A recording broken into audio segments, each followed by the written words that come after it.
મુંબઈનગર 1 થી 5 નંબરના જે અંદરનો મેઇન રોડ છે ત્યાં અત્યારે આપણે છીએ.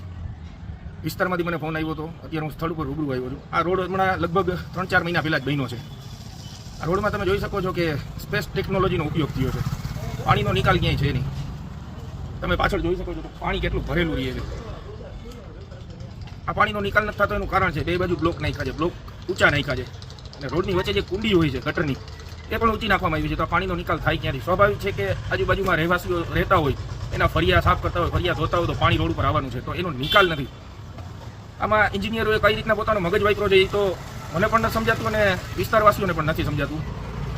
તંત્ર પાસે એટલી જ અપીલ છે કે આ રોડનું તાત્કાલિક ધોરણે જે આ પાણી ભરાય છે એનું નિરાકરણ લાગે. આ પાણી ભરાઈ જવાના લીધે મચ્છરનો એટલો ઉપદ્રવ વધે છે. અહીંયા માણસોને રહેવું પણ અઘરું પડે છે. આપણા બાજુના જ વોર્ડમાં 1 નંબર વોર્ડમાં અત્યારે કોલેરાના આટલા કેસો છે. જો આવું ને આવું રહ્યું તો એ કેસો ગાંધીનગર, મુંબઈનગરમાં આવતા પણ વાર નહીં લાગે.